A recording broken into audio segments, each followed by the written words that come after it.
le chien. Il nous a aidés à chasser et à trouver de la nourriture.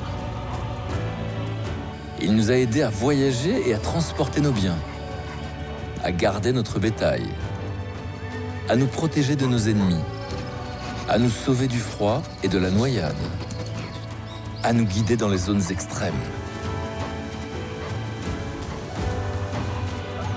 Il a pris une place dans l'intimité de nos foyers. Il nous chérit, nous réconforte, nous aide à supporter la solitude et la maladie. Il est devenu notre allié indéfectible. Que sait-on sur le chien? D'où vient-il?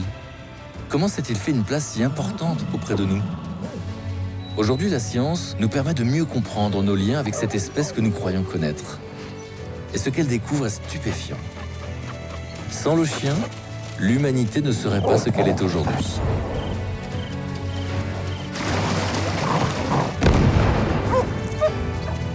Voici la grande histoire de l'alliance entre l'homme et le chien. Voici comment le fils du loup est devenu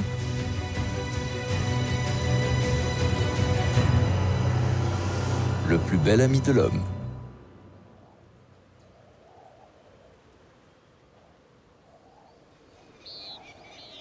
Nous sommes en Eurasie, il y a 30 000 ans. À cette époque, deux espèces redoutables règnent sur la steppe, les hommes et les loups. Ils vivent tous deux en société, ils sont intelligents et très organisés.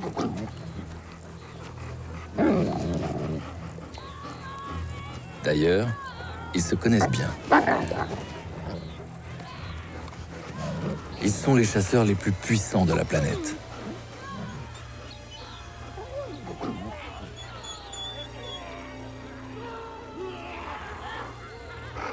Nos ancêtres chassent comme les loups. Ils suivent leurs proies sur de longues distances et les épuisent. Alors comment se sont-ils rapprochés?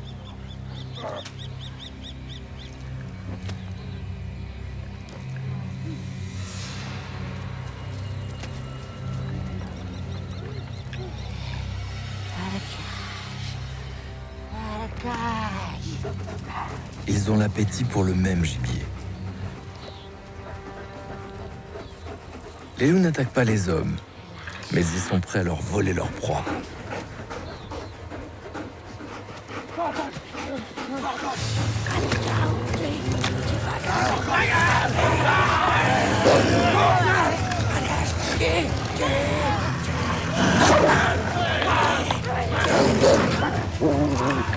Cette rivalité avec les hommes a perduré pendant des millénaires.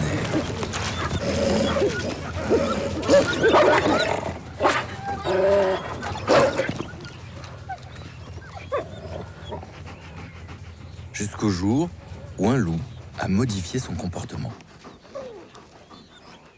Vraisemblablement une jeune femelle, timide et vulnérable.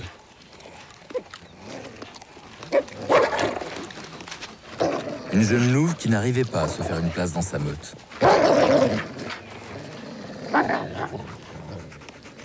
Attendre, toujours attendre.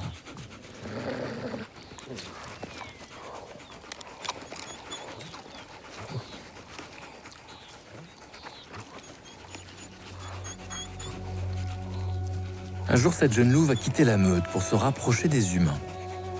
Et ce choix a provoqué un changement majeur dans l'histoire de l'homme. Il a été à l'origine du chien.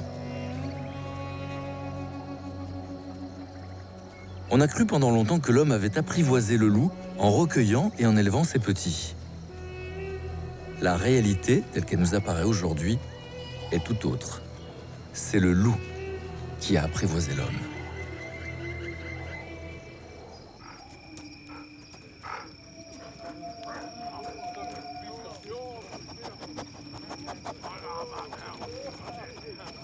Une louve affamée, attirée par notre nourriture.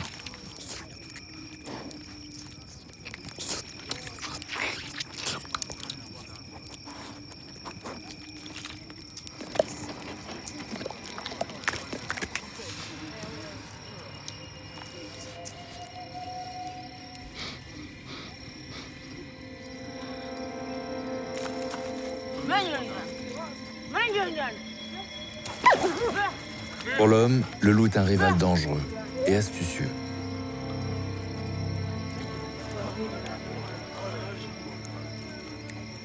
Mieux vaut le tenir à distance.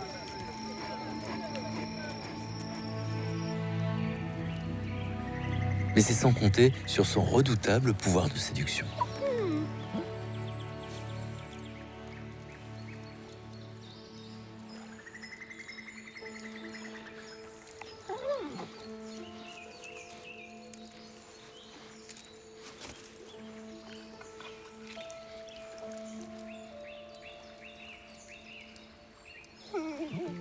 Ses yeux charmeurs.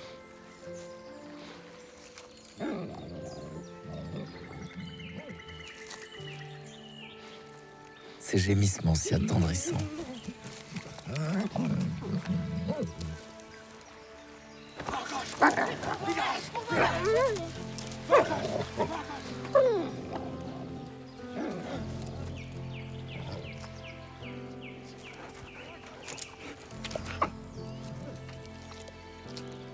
Les travaux scientifiques les plus récents le disent, c'est ainsi que l'alliance entre l'homme et le loup a commencé.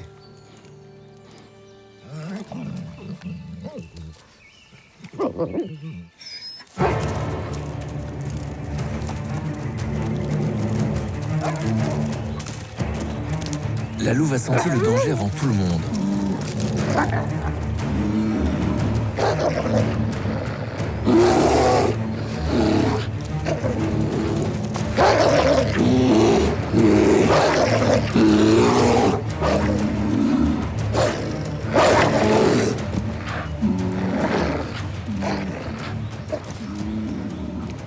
Grâce à son nez surpuissant, grâce à ses oreilles si sensibles, la louve a protégé leurs provisions. C'est la première qualité que nous avons remarquée, sa capacité à nous avertir en cas de danger. Cela offrait des possibilités prodigieuses.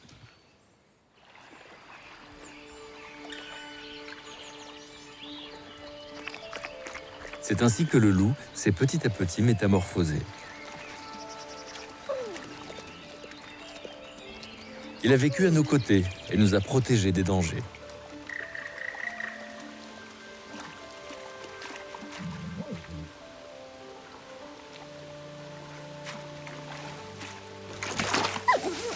Il nous a accompagnés dans nos voyages. Il a nettoyé nos campements en se nourrissant de nos déchets. En temps de disette, on l'a même mangé pour survivre.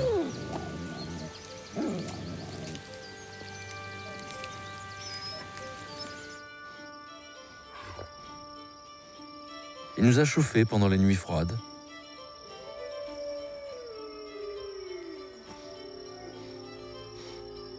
Le loup a longtemps oscillé entre sa vie sauvage et une forme de dépendance à l'homme.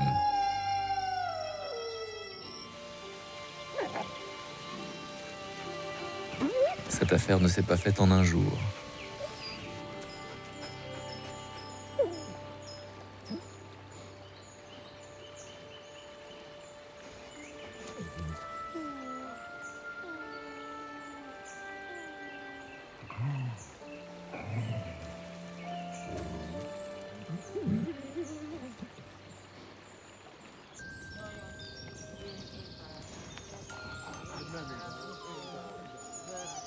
Des jeunes vont naître parmi nous.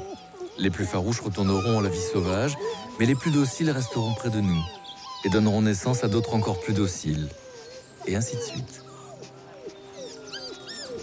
De génération en génération, une nouvelle espèce très amicale avec l'homme va apparaître, le chien.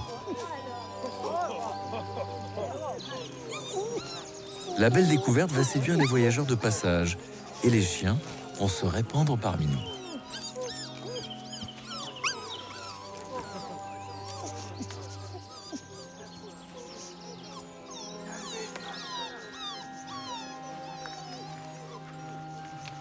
Bientôt sur la planète, l'homme va savoir qu'un pacte est possible avec les loups. Mais personne ne se doute alors de l'extraordinaire potentiel de cette association. On sait aujourd'hui que les chiens qui peuplent la planète, ils sont aujourd'hui 1 milliard, sont tous issus d'un très petit nombre de louves grises, peut-être une dizaine. Tous, sans exception, du minuscule chihuahua au grand Saint-Bernard. Maintenant, l'homme et le loup vont s'associer et évoluer ensemble vers une nouvelle vie.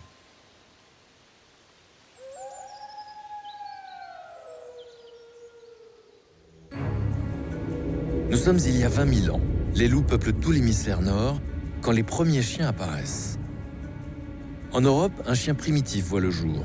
Sa lignée ne va pas durer très longtemps.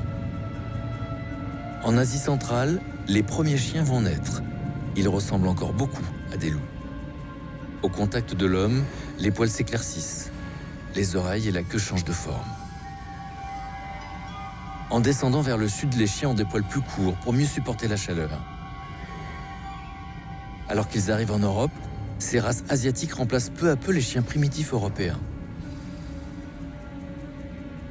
En Asie, les chiens se multiplient. Certains passent même en Amérique du Nord. Leur apparence se modifie, mais pour l'instant, c'est uniquement sous l'influence de l'environnement. L'homme ne sait pas encore qu'il peut les modifier génétiquement en les croisant. Il y a 10 000 ans, les chiens arrivent à s'adapter au climat plus chaud. Ils commencent à se répandre en Asie du Sud et jusqu'en Australie. Bientôt, ils migrent aussi en Amérique du Sud et en Afrique. Les chiens accompagnent maintenant les hommes sur toute la planète. Notre alliance va désormais changer notre mode de vie et le cours de l'histoire.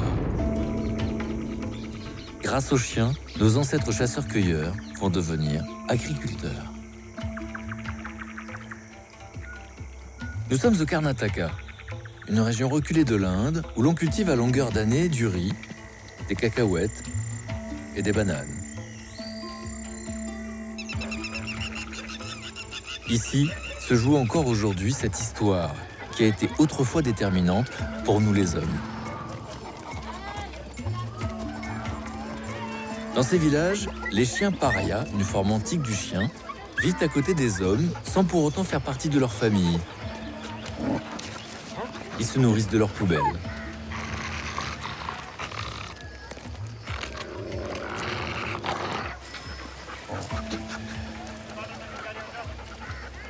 Nous allons raconter l'histoire surprenante de l'un d'entre eux, un chien jaune avec 2 pattes blanches. Il n'a pas de nom, il n'appartient à personne. Patte Blanche est né dans ces ruelles et a toujours dû se débrouiller tout seul. Mais s'il le pouvait, il vivrait dans un foyer. Pour manger, il est toujours à l'affût d'une opportunité. Mais attention, il y a des risques.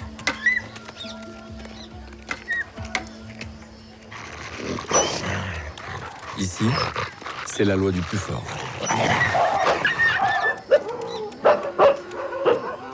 Il y a une meilleure solution. Bien connaître ceux qui détiennent la nourriture, les humains. L'évolution la plus spectaculaire du chien, c'est l'immense progrès qu'il a fait dans la connaissance de la psychologie humaine. Il a développé cette aptitude en observant les visages des hommes. Savoir qui est dangereux ou bienveillant. Appréhender leur caractère et déchiffrer leur humeur.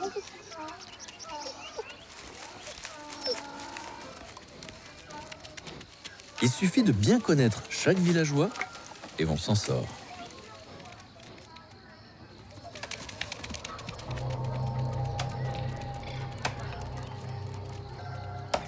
Tous les jours, Patte Blanche quitte le village pour les champs alentours.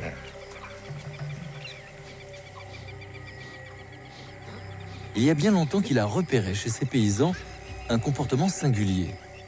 Quand des animaux envahissent leurs champs, les hommes les chassent.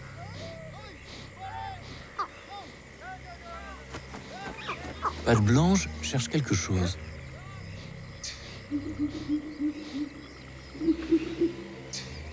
Les têtes noires qui descendent de la montagne.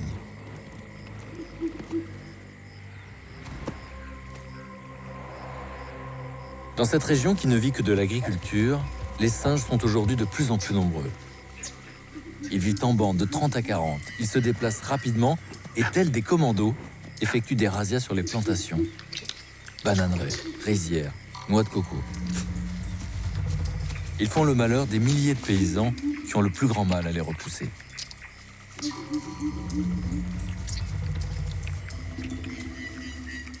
Pour protéger leur culture, les hommes organisent des patrouilles anti-singes.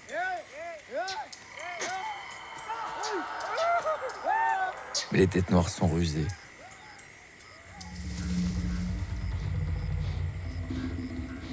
Patte Blanche a appris à les repérer de loin.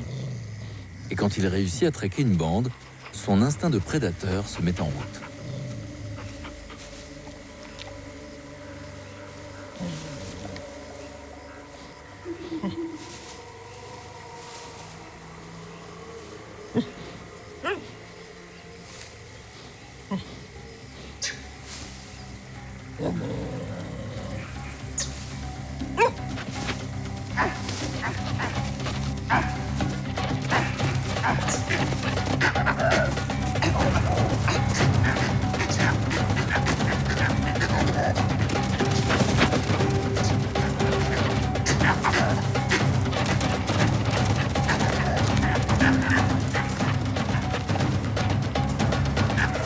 Sans que personne ne l'ait jamais dressé, Patte Blanche se faisait un malin plaisir à poursuivre les singes jusque dans les montagnes.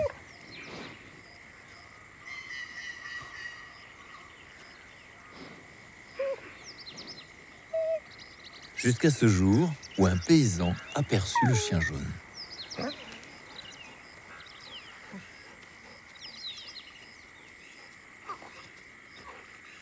Patte Blanche s'était fait remarquer. Ce fut le premier pas.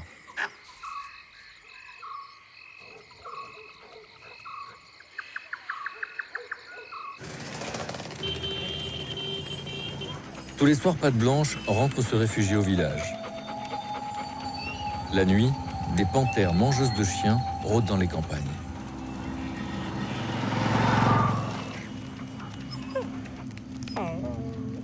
Tous les chiens errants savent que dans la maison de l'homme, la vie est plus confortable. On a toujours à manger, des caresses, de la chaleur. Hélas, Patte Blanche ne fait pas partie des élus.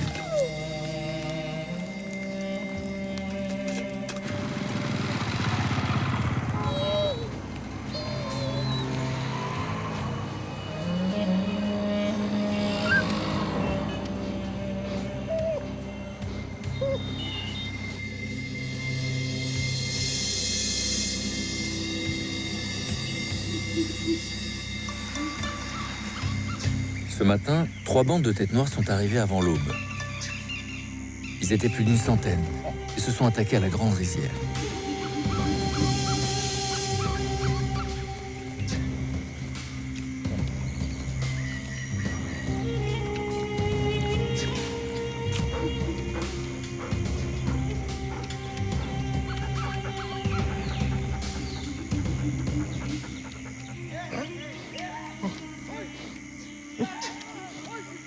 Les paysans se sont tous mobilisés.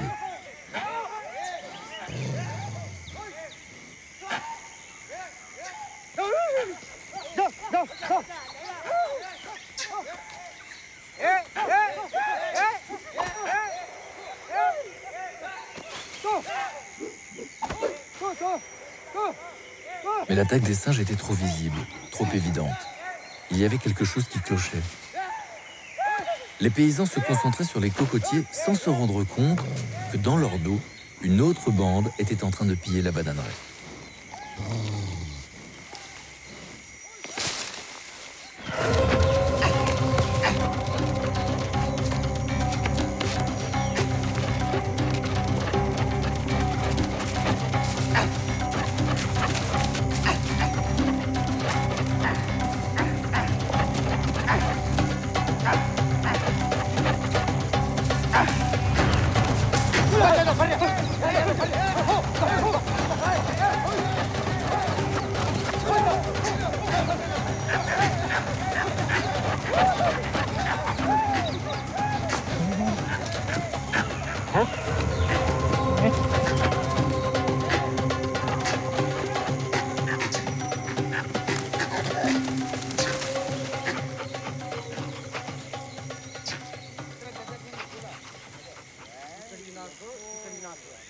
C'est ainsi que le destin de Patte Blanche a basculé.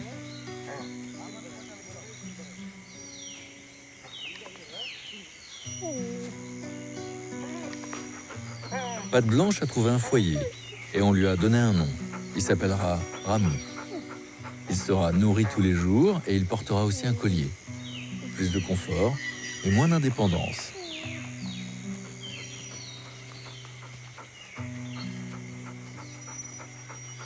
Cette histoire de Patte Blanche en raconte une autre beaucoup plus vaste qui s'est déroulée il y a 12 000 ans.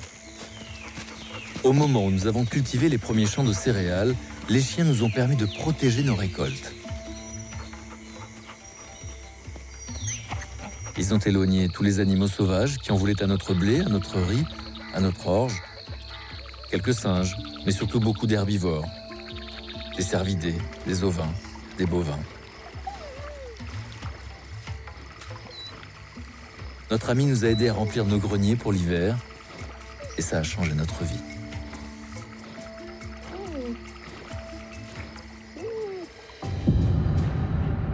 En Mésopotamie, pour la première fois de leur histoire, les hommes se sédentarisent autour des champs de blé et d'orges sauvages. Pour protéger leurs récoltes, les premiers villageois ont des chiens lourds et puissants, de type mastif. Ce mode de vie prospère et en quelques milliers d'années apparaissent les premières civilisations.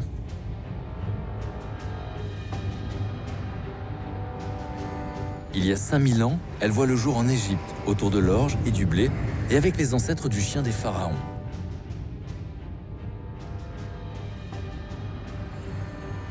Puis en Grèce, autour de l'orge, avec les ancêtres des molosses.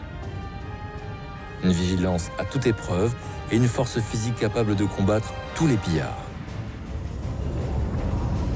En Inde, autour du riz, avec les chiens parias. Pareillement en Chine et au Japon.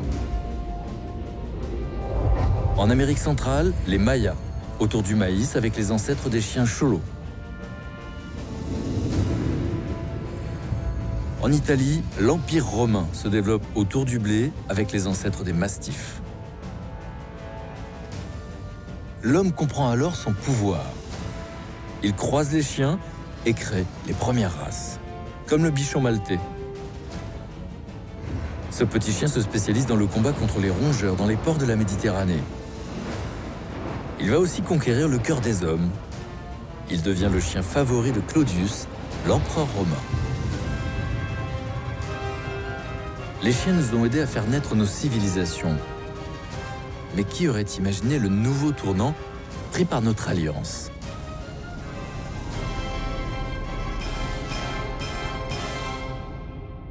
Une autre révolution va se produire grâce à nos chiens. Celle de la domestication des animaux.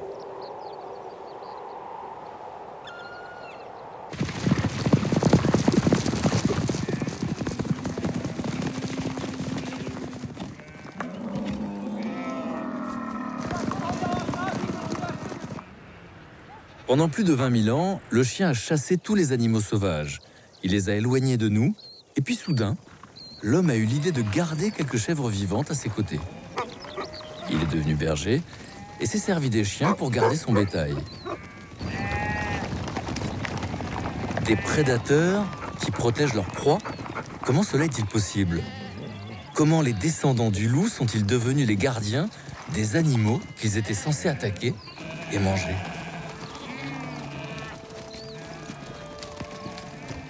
Les hommes ont inventé une méthode très efficace. Un apprentissage qui est toujours là, aujourd'hui, dans les grandes steppes de Mongolie.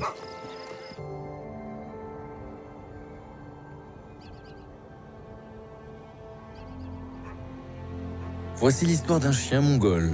Il s'appelle Jiri.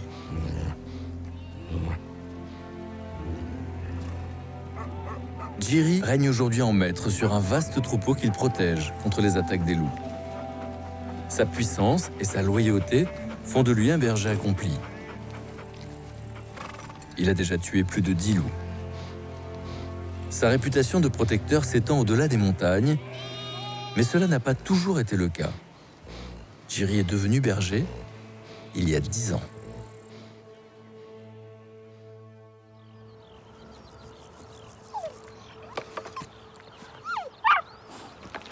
Jiri a 2 mois. Il vient d'être séparé de sa mère. Un choc traumatique nécessaire.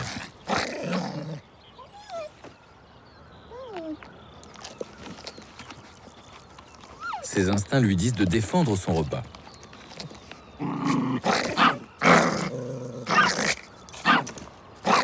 Justement, ce sont ces instincts que l'homme va contrarier. Première leçon, ne pas mordre la main qui le nourrit. Ce jour-là, 2 hommes qu'il ne connaissait pas sont venus le prendre. Ils l'ont emmené loin de son monde.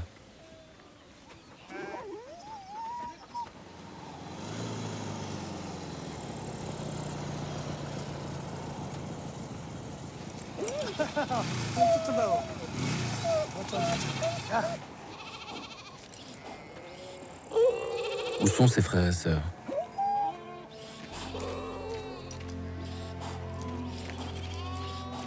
Il a besoin d'affection. Alors il recompose la famille qu'il a perdue avec ceux qui sont autour de lui, les humains.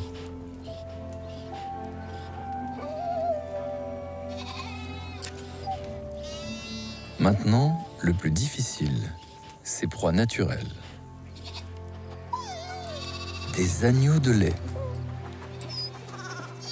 La meilleure des nourritures. Et il n'a pas le droit d'y toucher. Un véritable supplice. Tous les jours, pendant des semaines.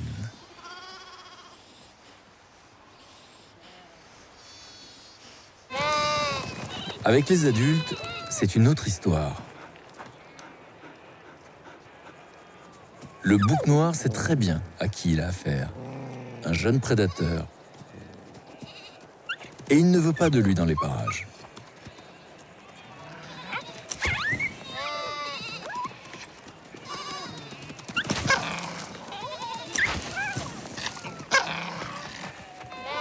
Le bouc noir va devenir son pire cauchemar. En attendant, il va falloir s'habituer à sentir la crotte de bouc. Une idée des hommes pour le faire accepter par le troupeau. Jiri comprend petit à petit que sa famille prend soin du troupeau. Alors il se prend au jeu et fait comme eux.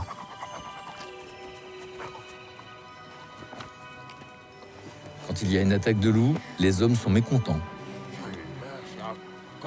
Cette odeur de loup, les hommes ne l'aiment pas. Jiri comprend que le loup doit être combattu. En revanche, quand le troupeau est paisible, sa famille est contente. Et cela lui plaît.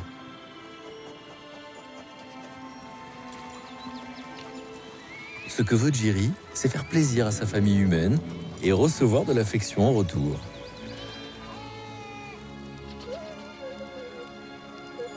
En observant les hommes, Jiri apprend ce qu'il faut faire pour les contenter. Surtout rester tranquille quand ils font une cérémonie. Ne pas protester quand ils vous posent des rubans.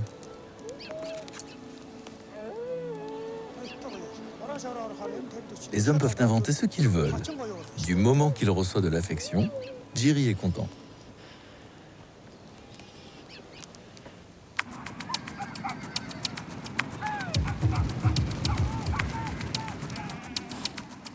Jiri a maintenant 6 mois et une série d'épreuves l'attend pour parfaire son apprentissage.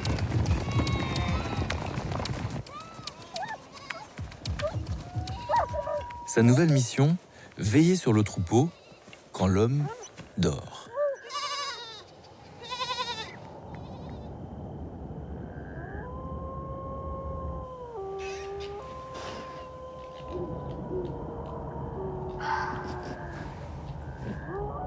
Et quand un danger menace, prévenir sa famille. Voilà encore une des facultés prodigieuses du chien. Pour communiquer avec nous, il s'est mis à aboyer. un langage que les loups n'ont pas.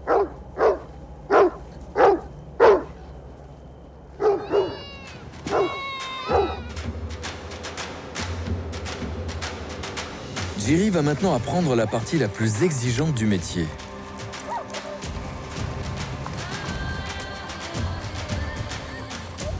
C'est sa première migration vers de nouveaux pâturages, vers les lacs salés.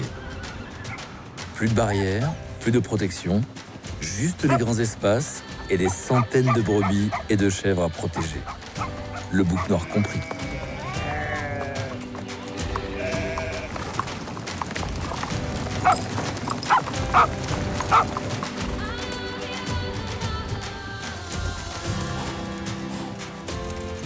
Maintenir le troupeau en un seul groupe. Ramener ceux qui tentent de s'échapper. Pousser ceux qui ne veulent pas avancer et veiller. Veiller sans cesse, toujours veiller sur son troupeau.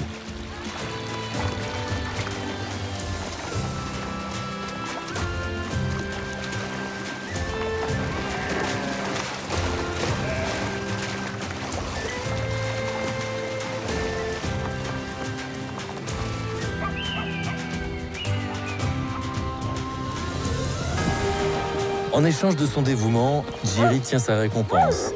Il est aimé par le chef de sa meute.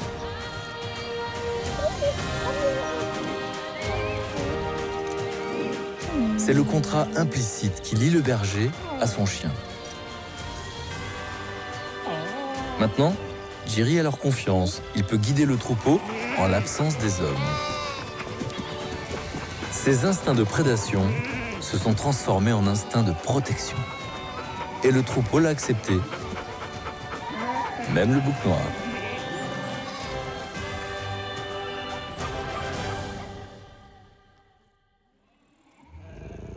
Voici comment Jiri est devenu un parfait chien de berger. Tout ce qui est à eux est à lui. L'hiver, il passe parfois des semaines tout seul et sans rien à manger. Alors exceptionnellement, il a le droit de manger une bête dans le troupeau. Un bouc noir de préférence.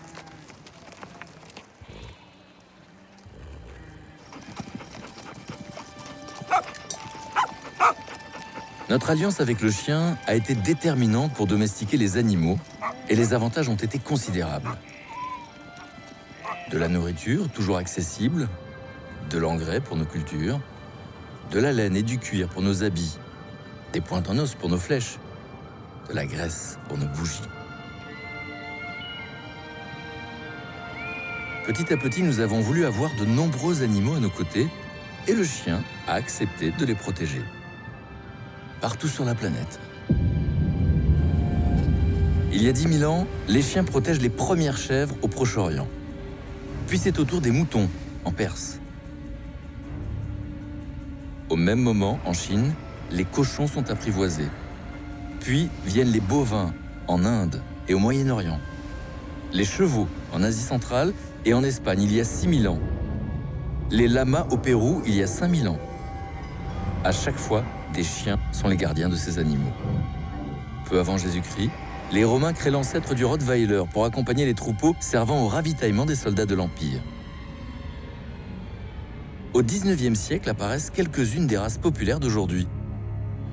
Le berger allemand, le border collie pour mener les troupeaux, le Shetland, le bouvier suisse, le berger belge, le berger des Pyrénées.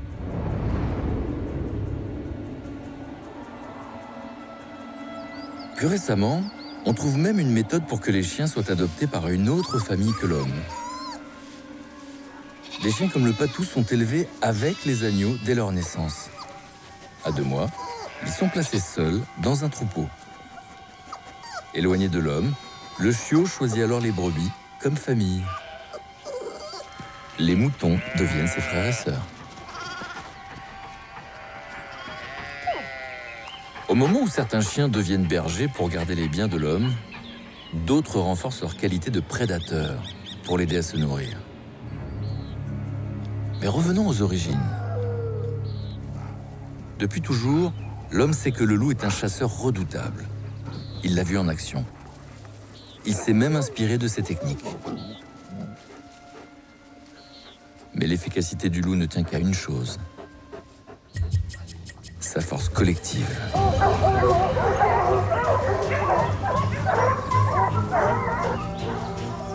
Alors l'homme reconstitue de puissantes meutes de chiens. Des chiens soumis à l'homme, mais capables de se transformer en bandes de prédateurs organisés. Des chiens dociles qui savent faire renaître le loup qui est en eux. Comment l'homme et le chien ont-ils réussi cette étonnante alliance? Pour comprendre, voici l'histoire singulière de l'un d'entre eux, un chien de meute Black and Tan. Il s'appelle Forban. Lui aussi a des taches claires au-dessus des yeux, comme tous les chiens noirs et feu.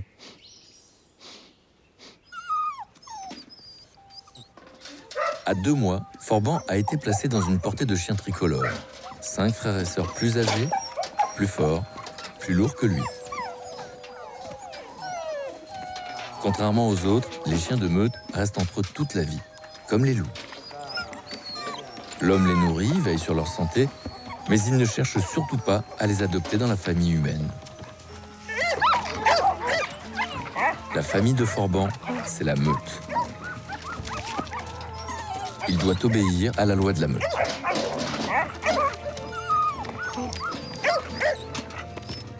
Mais comment s'intégrer dans un groupe où l'on est toujours le plus faible?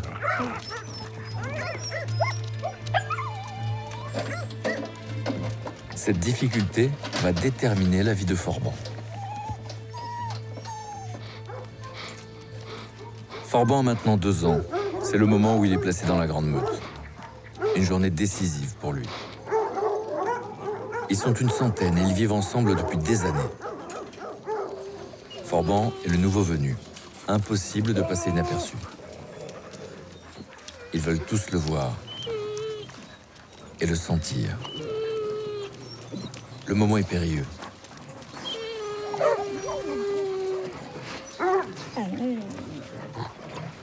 Repérer les belliqueux. Ne pas répondre à leurs provocations. Ne pas se coucher non plus, sinon ils l'attaqueront. Se défendre sans agresser. S'il fait la moindre erreur, il se fera mordre sévèrement.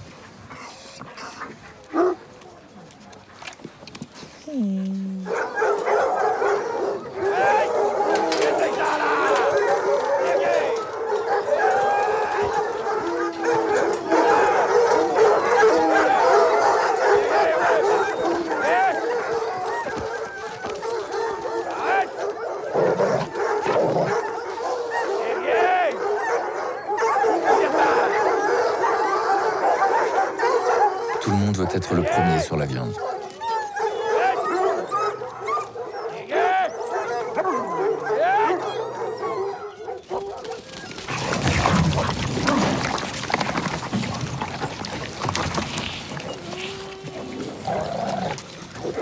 Forban connaît l'histoire depuis qu'il est tout petit. Il se nourrira après les autres. C'est plus sage. Il prend tout de suite la place du discret. Et on l'aura compris. Sa place en vérité n'est pas très confortable.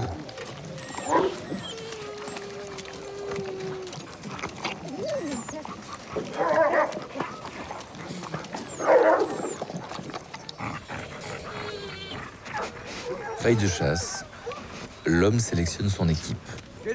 Genesis. Dépêche-toi, c'est bien. Tous ne partiront pas.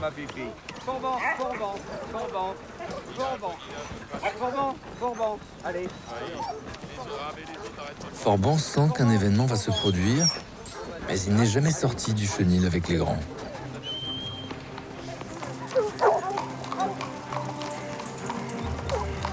Pourtant, c'est le jour où sa nature profonde peut enfin s'exprimer. Parce qu'il est fils de loup, ses sens, sa ruse, son intelligence vont naturellement se libérer dans la chasse.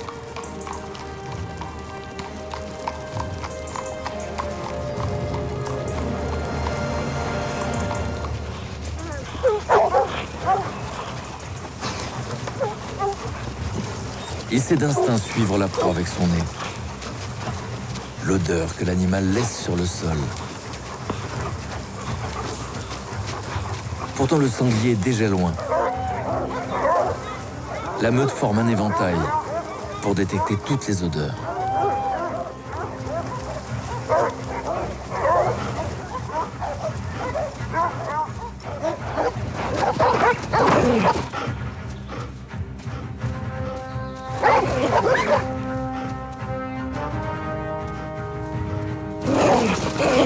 Mais de son côté, le sanglier a très bien compris. Une bande de loups est à ses trousses. Il connaît les ruses pour brouiller les pistes. Le sanglier cherche des congénères. Il se frotte à eux, en mêle son odeur. Forban sait instinctivement comment travailler en équipe. Et s'ils peuvent déjouer les ruses du Goret, ils arriveront à leur rattraper en quelques heures.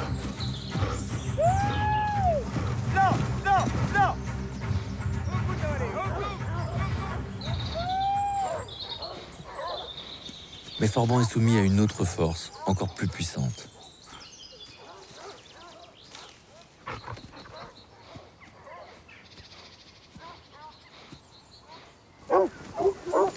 Son instinct lui dit maintenant qu'il doit quitter la meute.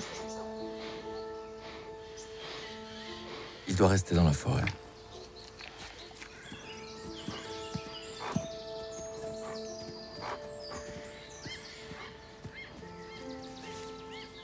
Pourquoi fait-il cela? C'est un réflexe qui lui vient de ses ancêtres. Quand un jeune loup n'arrive pas à se faire une place satisfaisante dans la meute où il est né, il s'en va.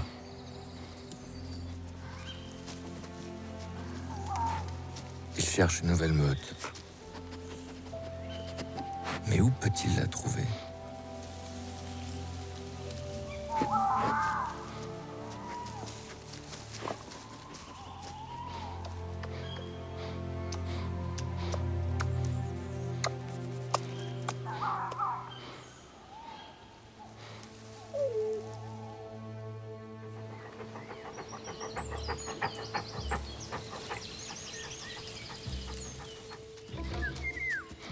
Ce matin, la faim l'a réveillé.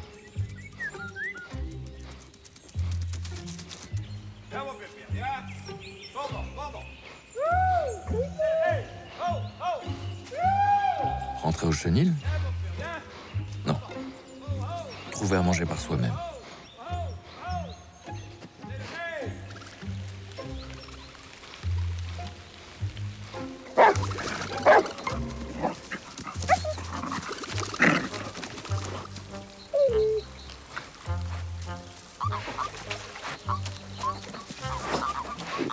Rien à croquer. Manger, ça calme la faim quand même.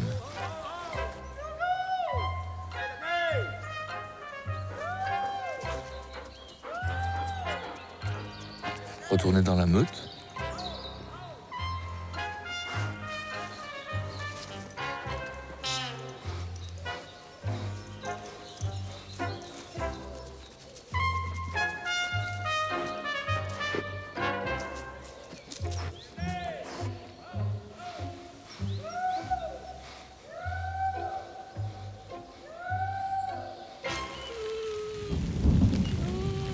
Pendant des jours, Forban sillonne la forêt à la recherche d'une meute qui n'existe pas.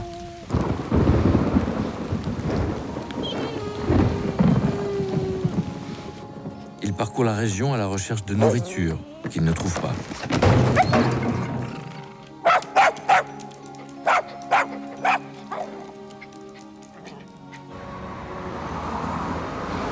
Forban peut tenir encore un peu sans manger. Mais peut-il rester longtemps seul? Le chien est un être social, il n'est pas fait pour la solitude. Il a trop besoin des autres. Forban a fini par faire son choix. Et l'homme savait très bien où le trouver.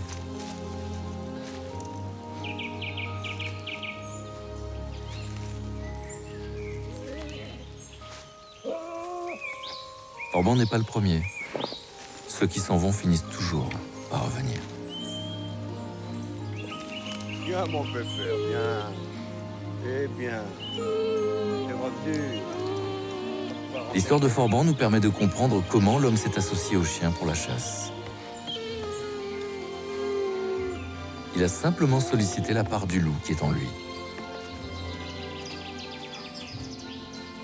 Mais il n'est plus un loup. Il est maintenant profondément lié à nous, même si son instinct le rappelle parfois à la forêt.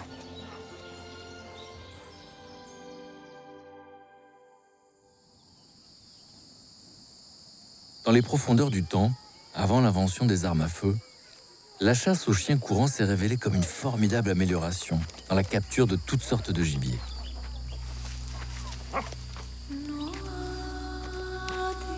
Grâce aux chiens, on a soudain doublé le nombre de prises d'animaux à la chasse. On a pu nourrir des clans et des villages entiers. Un avantage inouï. C'est dire qu'il en a béni nos chiens.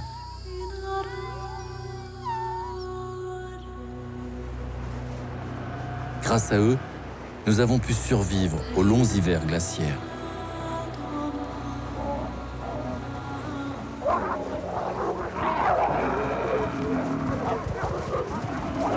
Quand la viande est devenue la seule nourriture possible, ils nous ont permis de nous constituer d'importantes réserves en capturant des grands mammifères.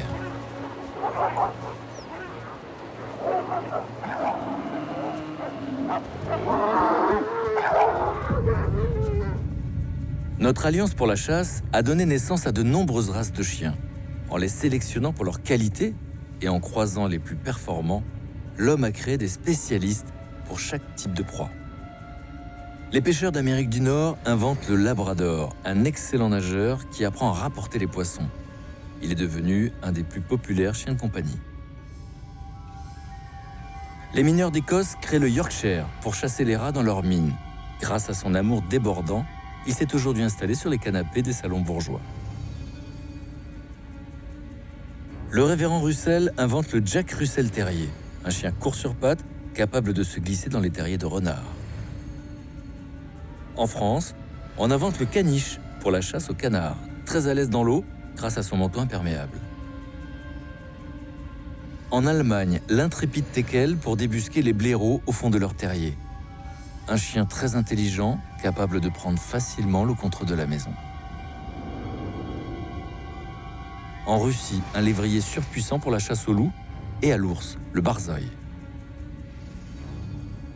Les Babyloniens créent l'ancêtre du dog allemand pour la chasse au sanglier. Il deviendra un doux géant. Au Moyen-Orient, pour chasser le lièvre, la famille des lévriers voit le jour. Salouki, Afghans, Slougi.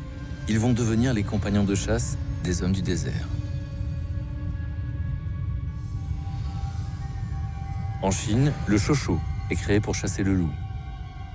Au Japon, le Shiba Inu pour la chasse aux lapins et aux oiseaux. Il est devenu le chien de compagnie préféré des Japonais. Terrier, chien courant, chien d'arrêt, rapporteur, une profusion de races très efficaces pour chaque type de chasse. Maintenant, l'homme comprend qu'il peut augmenter certaines des capacités du chien. Il va commencer par son organe olfactif. Ce nez, c'est un aspirateur humide et très long, au bout duquel attend sagement une immense muqueuse olfactive.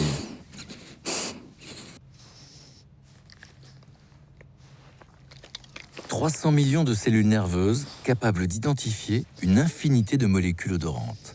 Au passage, l'homme n'en a que 5 millions. Et pour les analyser, un cerveau en mesure de mémoriser toutes les combinaisons existantes.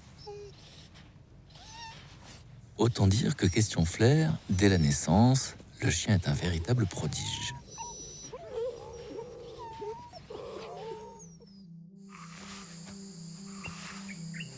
Parmi les chiens, il existe dans ce domaine un champion toute catégorie.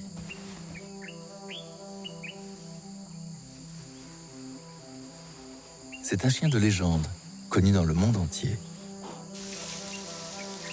On raconte qu'il est né au Moyen-Âge, en Belgique, dans un monastère.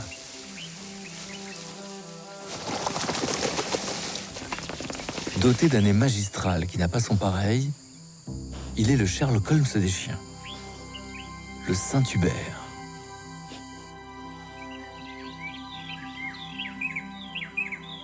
Lui s'appelle Lux et son partenaire John est ranger.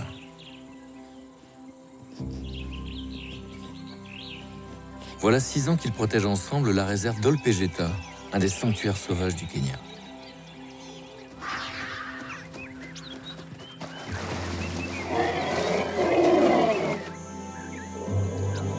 La réserve est aujourd'hui l'habitat de centaines d'éléphants et de quelques-uns des derniers rhinocéros d'Afrique.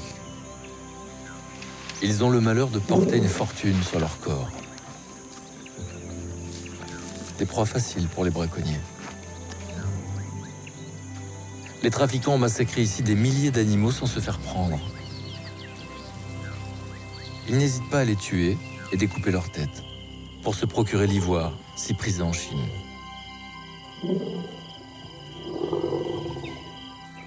Depuis 6 ans, Lux en a traqué des dizaines, avec succès. Il est désormais un vieux chien fatigué. Il est temps qu'il laisse sa place à un nouveau champion. Pour la fin de sa carrière, John lui a préparé une traque d'envergure.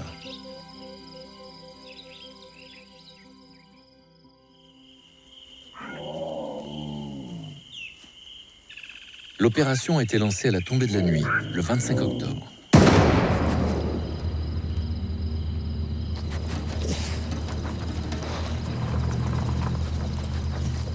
Huit heures après, Lux est entré en action. Les fuyards ont laissé des odeurs sur le sol. Elles lui servent de référence. Lux peut suivre une trace vieille de 4 jours. Alors 8 heures pour lui, c'est comme s'il venait de passer. Lux est le fer de lance du commando. Tout le monde dépend de son travail. À l'arrière, une jeune chienne observe les manœuvres de Lux avec attention. Elle s'appelle Sophie et elle est la nouvelle recrue de la Dog Squad.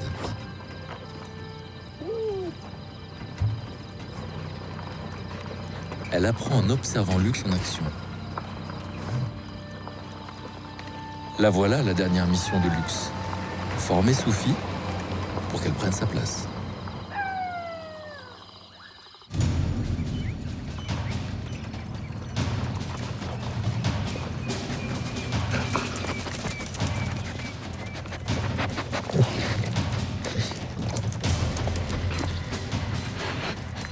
Lux n'entend plus. Il ne voit plus ce qui se passe autour de lui. Ses grandes oreilles maintiennent les odeurs autour de son museau.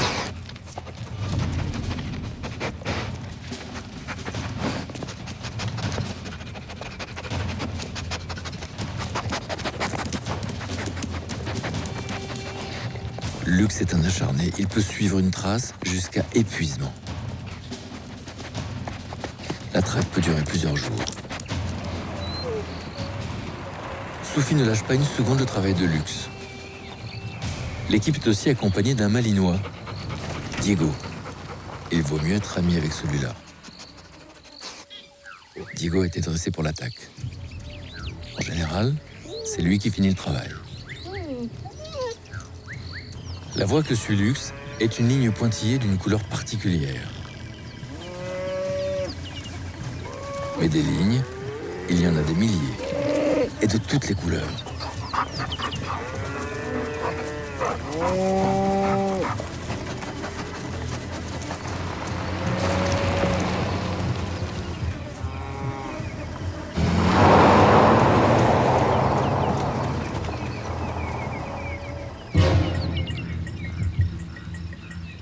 Lux se retrouve face à son pire ennemi, un cours d'eau. Sophie doit maintenant apprendre une des grandes difficultés du métier. Sur l'eau, plus aucune odeur. Elle a glissé à la surface, partie avec le courant. Trouver de l'autre côté l'endroit où l'homme est sorti.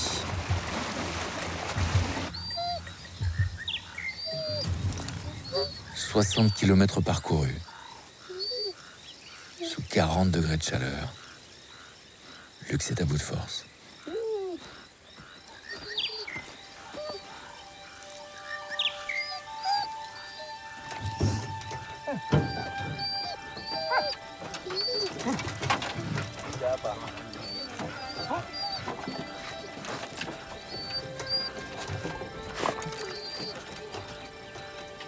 C'est au tour de Sophie, sa première mission opérationnelle.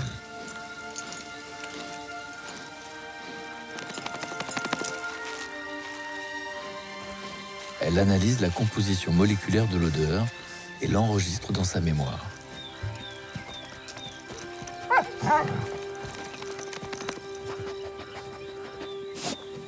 C'est comme si elle voyait dans le passé. Et c'est reparti.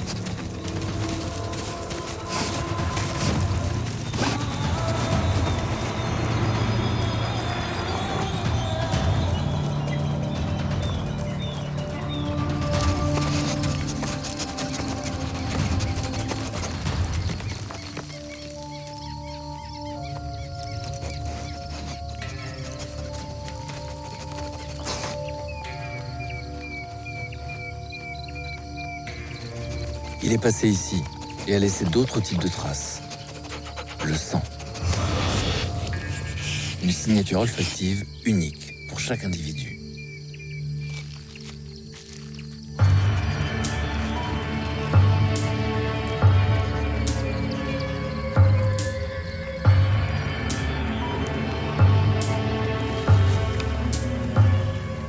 Maintenant, une dernière difficulté. Le fuyard s'est échappé en moto. La trace olfactive de ses pieds a disparu. Mais l'odeur de son sang prend le relais. Sophie reprogramme son moteur de recherche.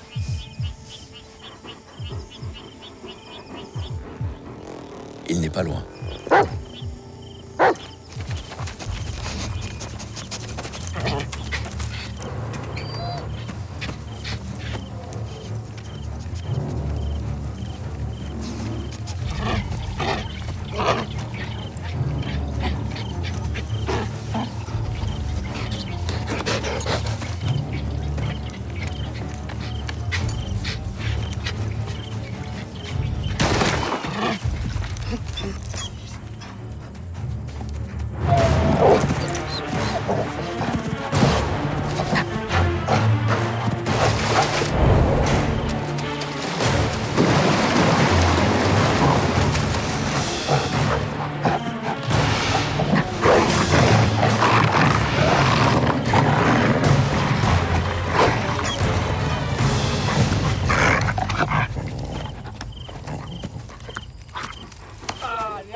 L'entraînement est terminé.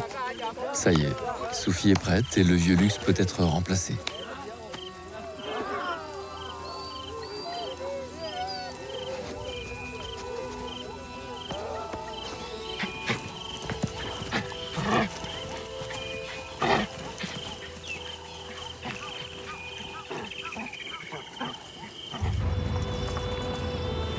Luxe s'en va, mais il laisse derrière lui un bilan incroyable. Dans la réserve d'Olpegeta, le braconnage a chuté de plus de 80%. Grâce à lui et à Diego.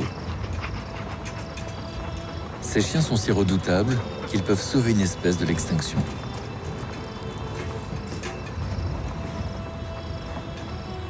Les éléphants d'Olpegeta peuvent dormir tranquilles sur leurs grandes oreilles.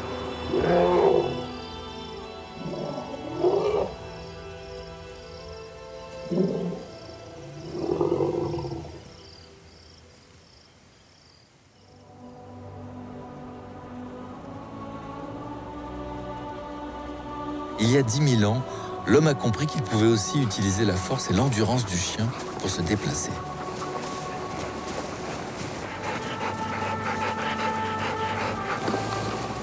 Il invente alors en Sibérie le premier moyen de transport rapide, la glisse tractée. Capable de courir 100 km par jour, d'abaisser leur température jusqu'à 0 degré dans leurs pattes et leur museau, ces premiers marathoniens vont permettre à l'homme de se transporter, lui et ses biens, sur de vastes distances. L'espace de l'homme change. Mais pas seulement. Certains chiens vont prouver qu'ils peuvent sauver nos vies.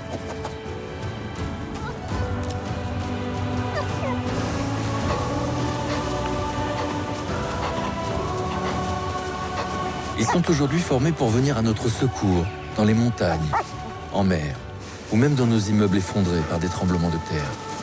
Les chiens de sauvetage. Et toujours les mêmes motivations. Faire plaisir à l'homme, rechercher sa présence, apporter leur odorat, leur ouïe, leur endurance, leur vision nocturne et leur courage.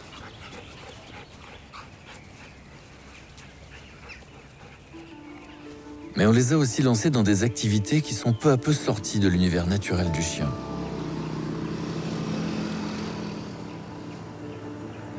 On les a utilisés comme des outils. Et là, nos relations se sont compliquées. 6 heures du matin, quelque part dans l'extrême est du Cambodge. Cette femelle berger malinois de 6 ans qui part au travail s'appelle Jelig. C'est une technicienne d'expérience. Elle a été formée par sa partenaire, Nive. Jelig et Nive sont engagés depuis des années dans une entreprise gigantesque. Nettoyer le pays des mines et bombes qui polluent encore son sol. 4 millions de mines, 26 millions de bombes sont toujours enfouies dans ce pays en plein essor démographique.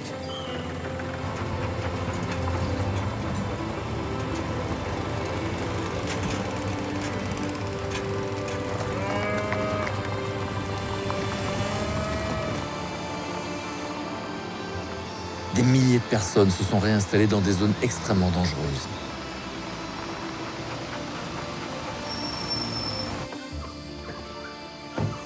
Ce matin, le couple de démineurs a été appelé en urgence.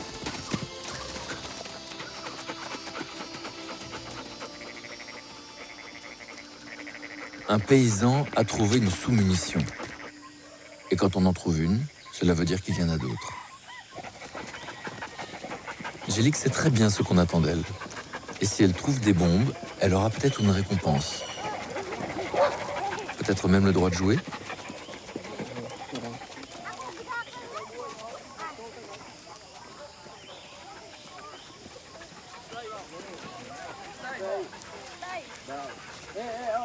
Difficile d'établir un périmètre de sécurité. Pourtant, c'est sacrément dangereux.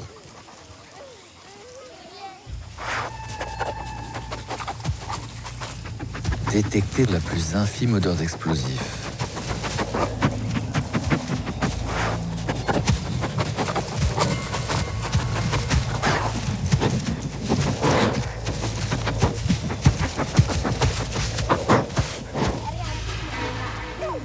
Ici, il y en a une, mais elle est loin dans la terre.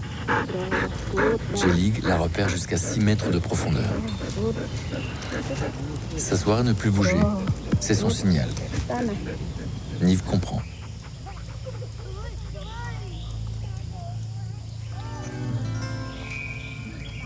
La chienne aimerait bien une récompense, mais c'est interdit. Pas pendant le service. Il y a 40 ans, une grosse bombe a dispersé ses explosifs à des dizaines de mètres à la ronde. Elles se sont enfouies dans un sol détrempé et maintenant elles remontent à la surface. Là, il y en a une autre.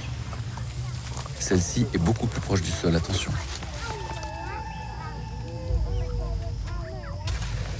Ces petites bombes ressemblent à des jouets. C'est en s'amusant avec que les enfants se blessent. Au cours de leur carrière, la coopération de Nive et Jelig a très certainement évité des centaines de morts et autant de blessures terribles.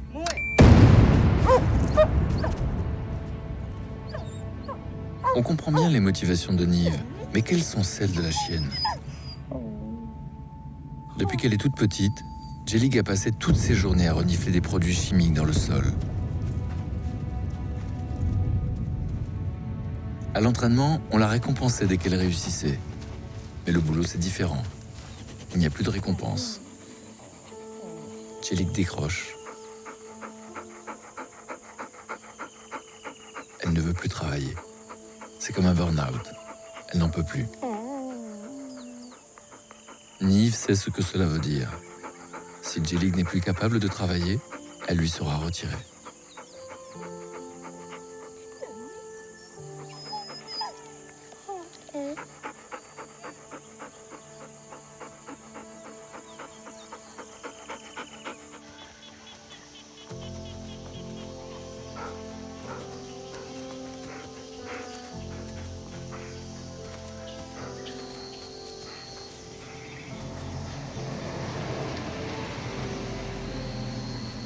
Ici, on n'a pas le temps d'attendre la guérison d'une chienne démoralisée. Jellig est remplacée par une femelle plus jeune, encore pleine d'entrain.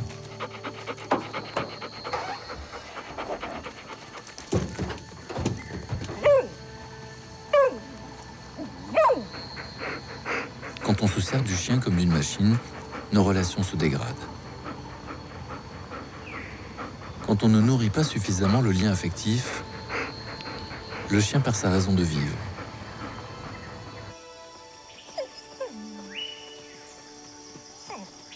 Jellig peut-elle encore travailler? Le déminage n'emploie que des chiens qui sont à 100% de leur concentration. Nive a tout intérêt à la remotiver.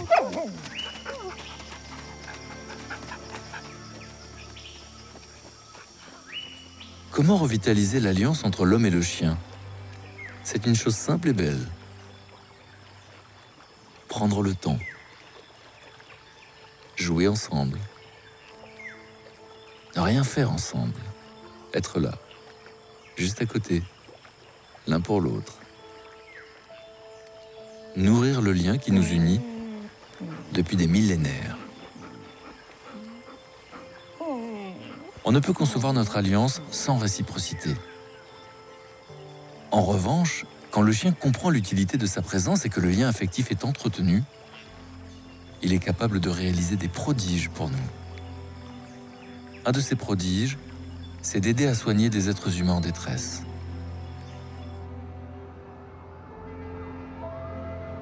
Le monde a changé depuis notre première alliance avec le loup. Plus d'êtres humains, mais parfois aussi plus de solitude. Des gens touchés par des troubles psychologiques vivent isolés du reste du monde. Pour les soulager, on utilise la psychothérapie et les médicaments. Mais depuis peu, on arrive à les aider avec des chiens. Nous allons vous raconter comment une jeune chienne a pu guérir une femme blessée par la vie. La chienne s'appelle Roux. Elle a réussi à sortir Britney de ce que l'on appelle un syndrome de stress post-traumatique. Voici leur histoire. Elle commence 1 an plus tôt.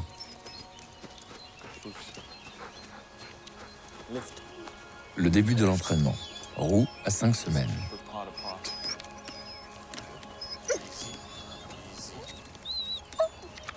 Let's go. Nice and easy. Let's go. Tenir en équilibre. Ne pas tomber. Easy. Step. Come on. Cross. Easy. La voix de l'homme la rassure. Let's go cross. Good cross. Easy. Elle va tomber. Hey, easy. Non. Easy. L'homme est là pour l'aider. Come on. Easy. Cross. Wait. Wait. Easy. Wait. Prendre le temps de bien faire les choses. Wait. La voix de l'homme dit qu'elle a le temps. Easy. Easy. Gotcha. Rue prend confiance. Good clutch. Let's go. Elle va en avoir besoin. Good girl. Roux a maintenant 10 mois. Elle est prête. Come on. Let's go. Une jeune femme l'attend. Sit. Thank you. You're welcome. Thank you very much. Le regard du chien a un effet immédiat sur son humeur. La femme est attendrie. Biologiquement, le cerveau de la jeune femme libère à son contact une hormone appelée l'ocytocine. You want to take her for a walk? Absolutely. Go for it. Hey, what's up? Let's go. Présente chez l'homme comme chez le chien, l'ocytocine favorise l'attachement. Le regard du chien stimule sa production et nous éprouvons du plaisir à être ensemble. Ce plaisir se transmet au chien qui, à son tour, sécrète cette même hormone. Un cercle vertueux. Le lien se construit. C'est une sale histoire qui amène Britney aujourd'hui au contact de Roux. Au sein de son unité de l'armée canadienne, elle a vécu un traumatisme qui l'a isolée du reste du monde. Depuis, elle vit seule et ne parle plus à personne.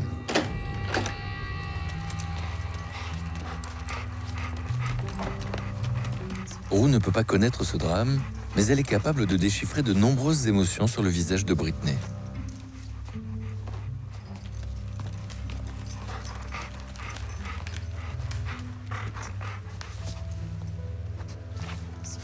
La souffrance, la peur, la honte.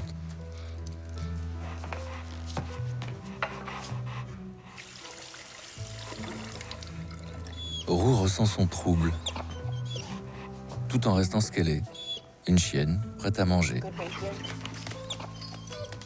et à partager un moment d'affection. Seats.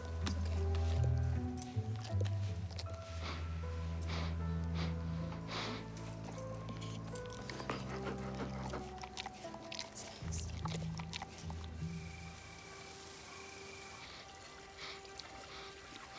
Ce qu'elle perçoit chez cette jeune femme est un monde d'inquiétude.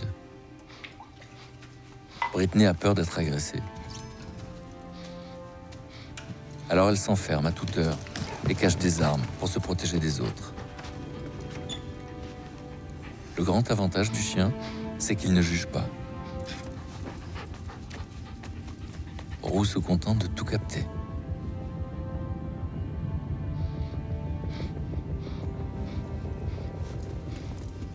Mais jusqu'où peut-elle aller?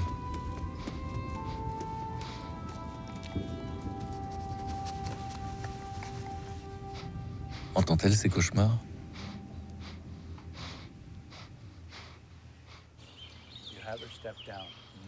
Retour au camp d'entraînement, la première épreuve.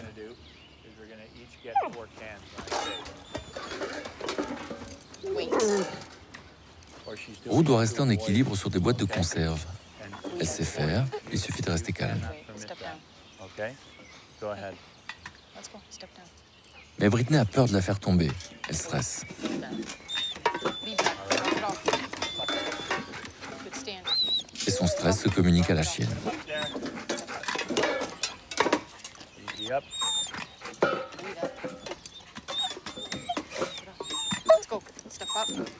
Cet exercice oblige la jeune femme à maîtriser ses émotions. Good looking as me, but we have to remember that the dog is feeling our vibration. Okay? Nice and easy. Step down. Easy off. What affects you will affect her. Ainsi, Roux retrouve son calme. Et tout rentre dans l'ordre. Life. C'est un pas important pour Britney. All right. Good? I don't know if I can do it. You can do it. Deuxième épreuve, There you go. plus A difficile. little bit at a time. You okay? I You don't know know. if you can get it? I don't know. First, La jeune femme doit passer au-dessus du vide pour rejoindre sa chienne. dog. It's okay. Wait. Slide your bum. Talk to your dog. Face au vide, Slide les your angoisses de bum. Britney reviennent. Talk to your dog. Wait. Hands first. Slide your bum. No, I can't. Elle ne peut pas. Slide your Josh, bum. I Talk to can't. your dog. You want your It's dog okay. to come? Wait. I can't. Yes, you I can. can't. Why? I can't, Josh. You I can. can't do it. Roux ressent bien que Britney est découragée. Mais de son côté, elle a très envie de jouer pour se détendre.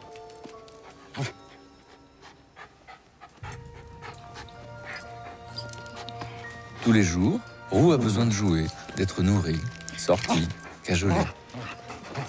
Des besoins simples qui obligent Britney à s'occuper de Roux. Ça la raccroche au monde réel. You want Rue to come to you? Show you the way? Okay. You want Okay. Rue to come? Yeah. Okay, Rue. Nice and easy. Let's go. Easy. Pour aider sa compagne, Roux prend le risque de traverser la Rue, wait. poutre. Wait. Okay?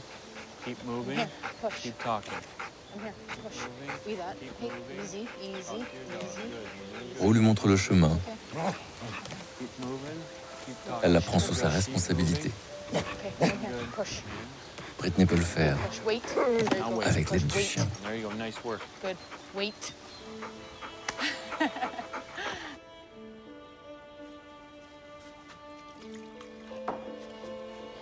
Jour après jour, les peurs diminuent. Britney reprend confiance.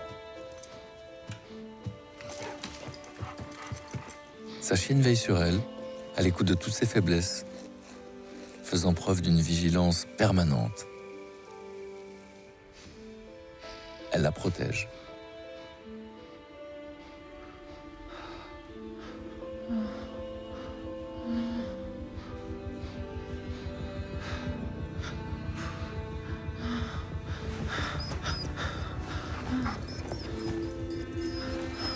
On sait maintenant que la présence d'un chien a des effets bénéfiques sur notre santé.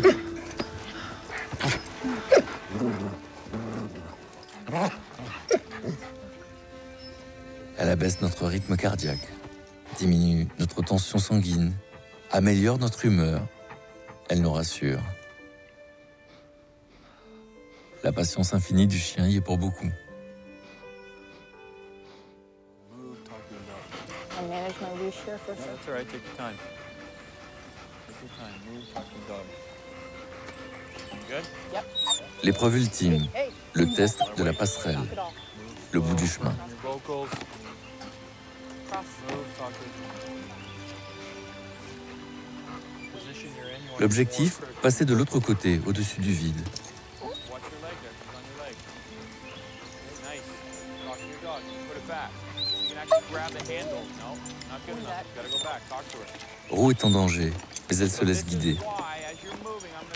Elle s'abandonne à la volonté de la jeune femme. Oui, là, place.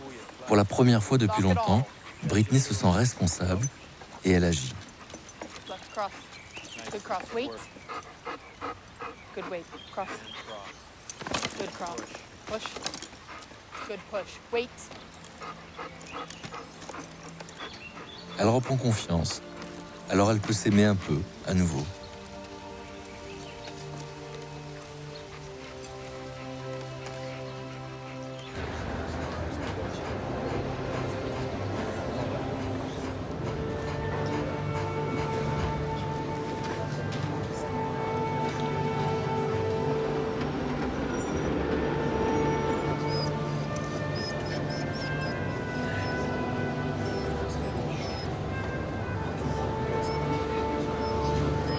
Cette méthode thérapeutique expérimentale donne déjà des résultats surprenants.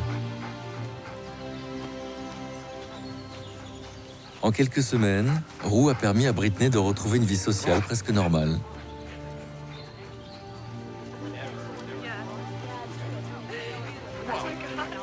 Chaque jour, la science fait de nouvelles découvertes sur le pouvoir guérisseur du chien.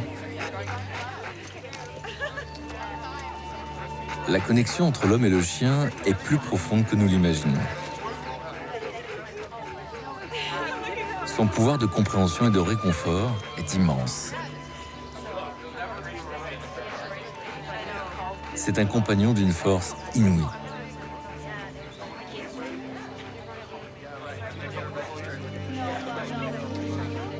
Entre Roux et Britney, un amour mutuel s'est construit.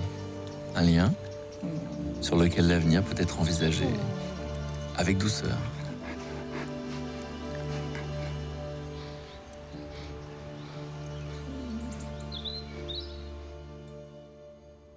On découvre aujourd'hui les formidables capacités thérapeutiques du chien. Et de plus en plus d'entre eux jouent un rôle d'auxiliaire de santé dans les hôpitaux. Ils rendent des services inestimables aux malades. Mais il y a encore de nombreuses découvertes à faire. En témoigne cette histoire d'Hachi et Owen qui nous interroge.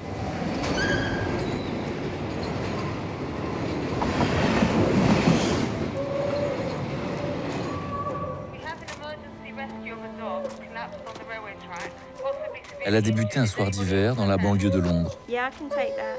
Can I get the postcode? Yeah, I'll send it over now, thanks. You're okay. It's okay. Good dog. Really good.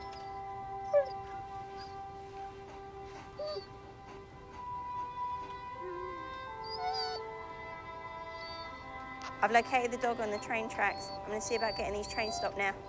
Many thanks.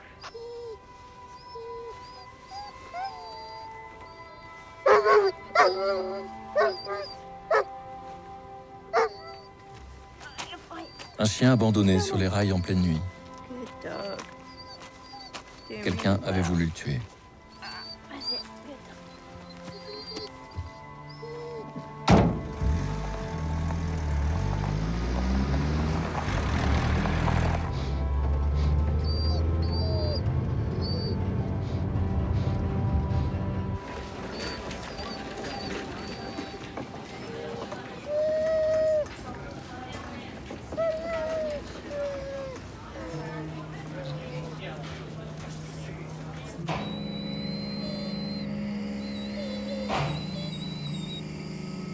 un mâle de 6 mois. Son corps fracturé en plusieurs endroits à cause de mauvais traitements.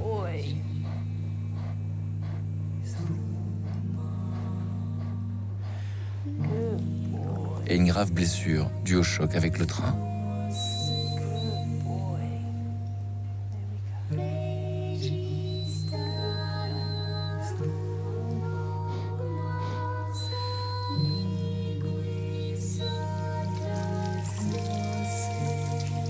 Pour qu'il survive, il a fallu opérer le grand chien.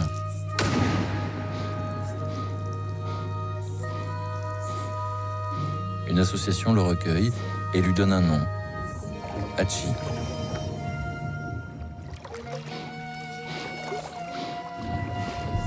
Mais que faire de ce chien traumatisé?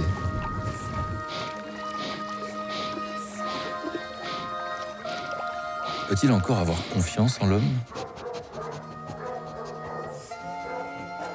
Et qui voudra de lui? L'association poste alors une photo sur un réseau social.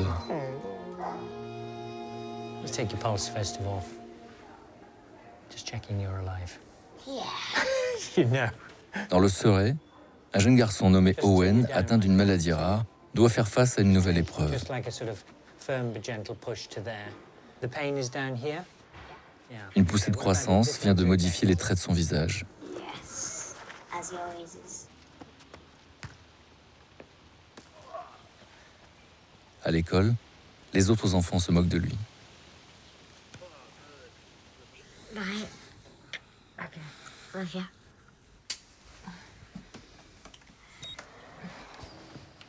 Night, buddy. Night. La famille d'Owen trouve la photo d'Hachi. Et c'est alors que vient l'idée. Rapprocher ces deux vies.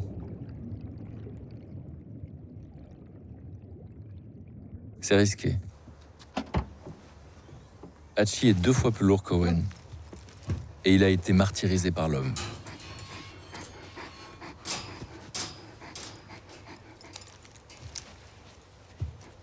Sera-t-il bienveillant?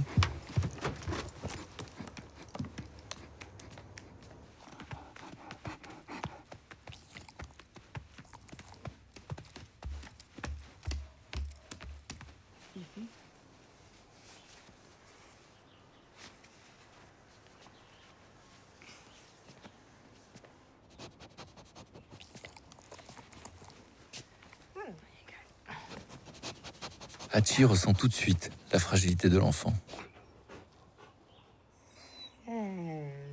Pour ne pas le heurter, il ajuste ses mouvements.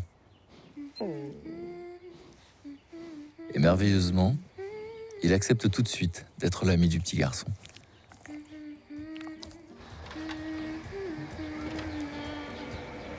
Hachi.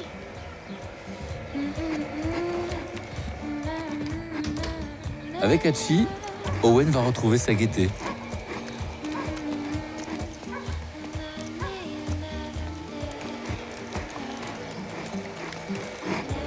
Avec Owen, Hachi va retrouver sa joie de vivre. Hachi.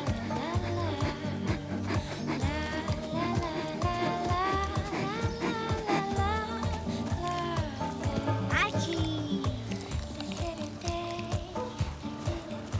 Comment un chien battu et abandonné peut-il accepter si rapidement de donner son affection à un enfant qu'il ne connaît pas?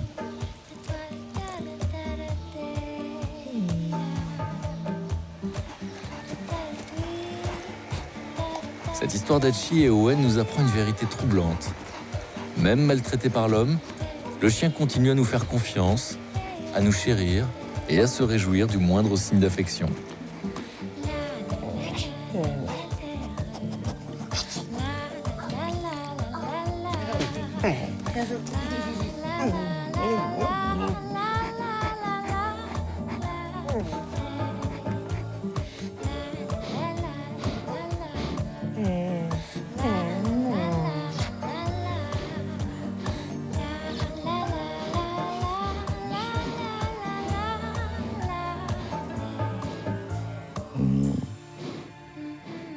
First holiday with you.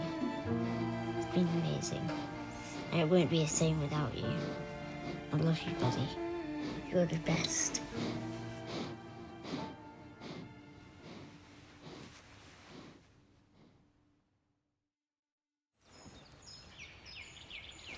Le chien est arrivé dans nos vies quand nous étions nomades, chasseurs et cueilleurs. Il nous ressemblait.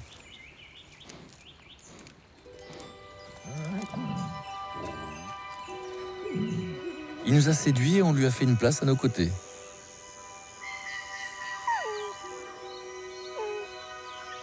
Il a protégé nos récoltes et nous a permis d'accumuler des réserves. Et nous sommes devenus des agriculteurs.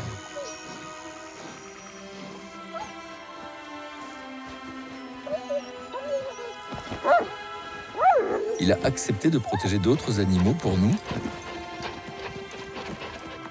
Et nous sommes devenus bergers. Il a bien voulu chasser son gibier avec nous. Et nous sommes devenus les chasseurs les plus puissants de la planète. Il nous a fait cadeau de tous ses talents. Son flair, sa force, son endurance, son intelligence. Il nous a suivis partout, jusque dans les villes. Il s'est même mis à deviner nos pensées et nos émotions. Aujourd'hui, il nous accompagne dès notre plus jeune âge. Il apprend à nos enfants l'amitié et la loyauté. Il nous oblige à bouger, à sourire et à jouer.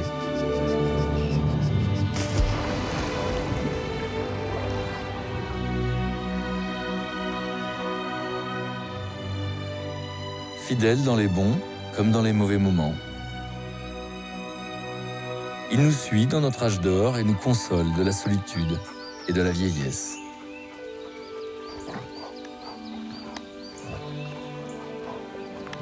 La grande aventure de l'homme et du chien n'est pas terminée pour autant. Nos deux espèces ont seulement 30 000 ans d'histoire commune. Quelle découverte allons-nous faire demain ?